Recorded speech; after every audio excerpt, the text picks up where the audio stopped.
Hey guys, before we get into this video today, I decided I'd let you know that I have left a link at the top of the description for a GoFundMe page for the recent shooting that happened in Uvalde, Texas. I thought I would just let you guys know before you get into this video. So just letting you guys know that's at the top of the description if you'd like to donate. And yeah, enjoy the video. So I reacted. So I technically have reacted to this song already because I reacted to Donda 2, the first version of it at least when it came out.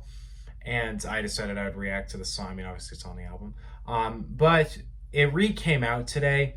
I'm not exactly sure why. I've heard it's for a new X posthumous album, which I won't be listening to out of pure respect for not letting them tarnish this man's legacy again. And it's probably just going to be a bunch of bullshit remixes. I will watch the documentary when I get the chance. I'm going on a trip, so I'm kind of busy right now. But I was like, you know what?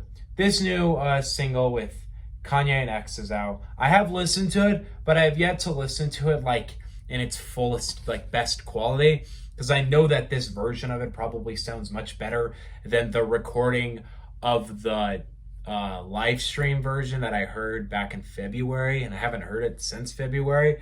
So I was like, you know what? I want to re-listen to it. I want to see if I like it more on this reaction, and I want to see if it's better in terms of studio quality. We'll hear what it has to offer.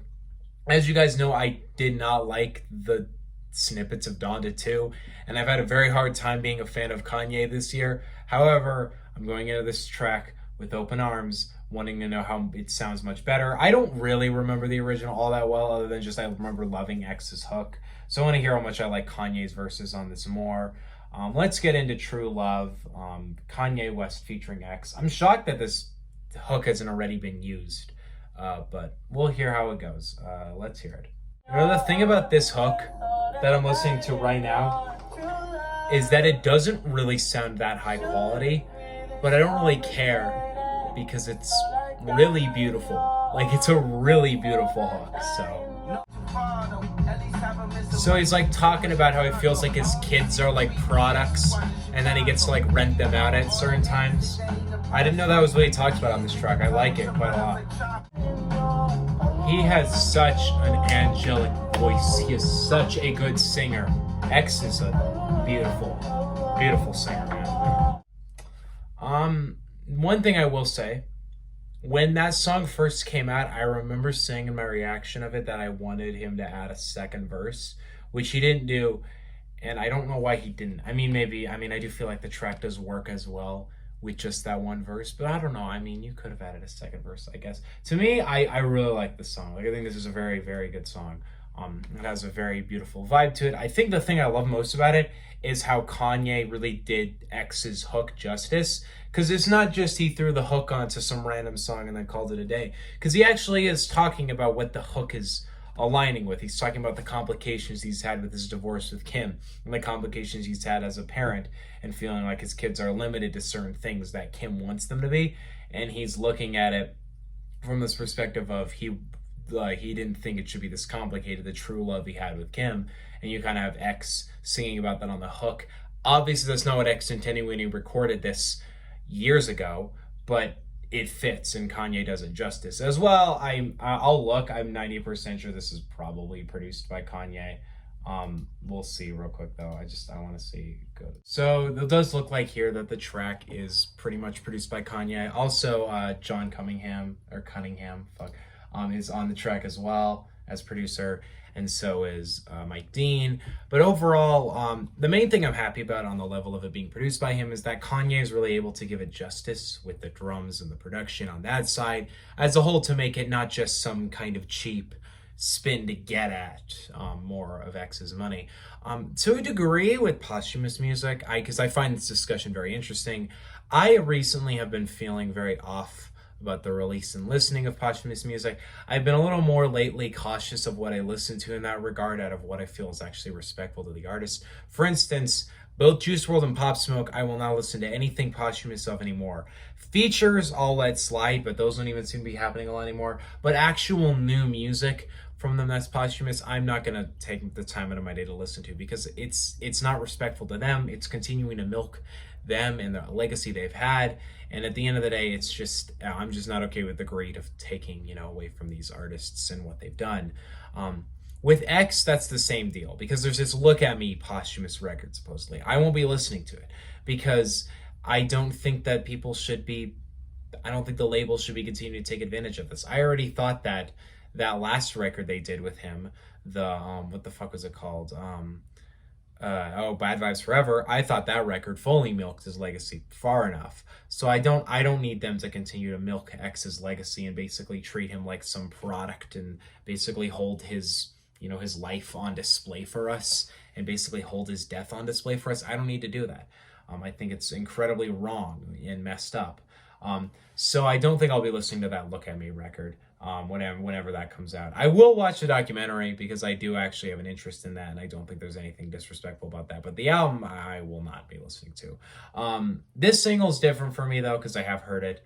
Kanye's the lead artist on it. I also think it's great that this song is coming out, because there's a degree where I don't think Kanye's doing this. We can understand this from Kanye's perspective. As an artist, as somebody who has defended artists his whole career, as somebody who clearly, if he felt like it was disrespectful to X, would not release this song.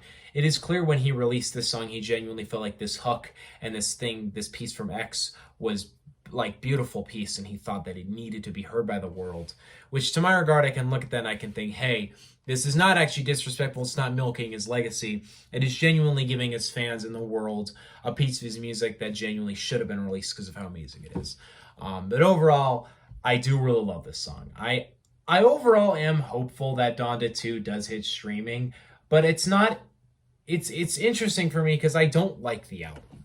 Like, it's not even just I didn't think it was mixed well or put together well. I think as an album, it's not a good album. I don't think it's a very well written album. I think it's a total mess. I don't think it needs to happen at all. There are a lot of tracks in it that I think Kanye should save for later.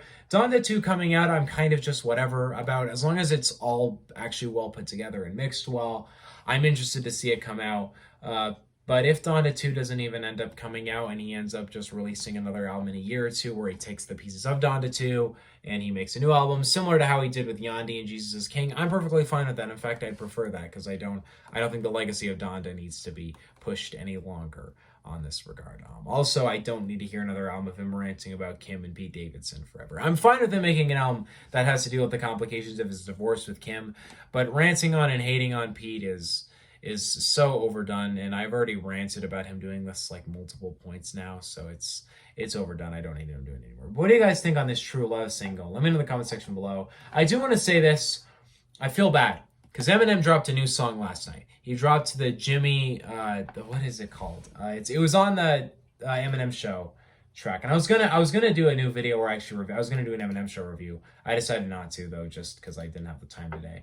But it's the new track that came out, Jimmy, Brian, and Mike, that I really fucking love. I think I'll talk more about it when he drops The King and I, because that's a new track that I'm really hopeful he drops.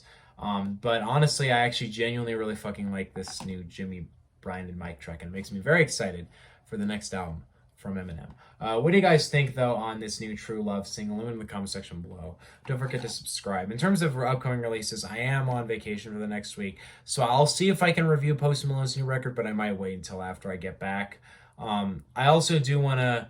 I don't know if I'll react to it, but I will review Logic's album when that comes out, Joey Badass. When that comes out, I will react to Joey Badass. That's an album I've been waiting for a long time now. Overall, this next month seems to have some pretty hype releases. At the end of the month, we also have a new Lupe Fiasco album, so we'll see how this month plays out. Apparently, The Game is dropping his new album this month. I don't know how much I care, but I will listen to it just out of the fact that I am somewhat of a Game fan. What do you guys think on this new True Love? What do you guys think of upcoming music? See you guys next time. Peace out. We'll rank Kendrick discography, and we'll rank every single Kendrick Lamar song, but that is not coming until I have the time. See you guys next time. Peace out. Bye.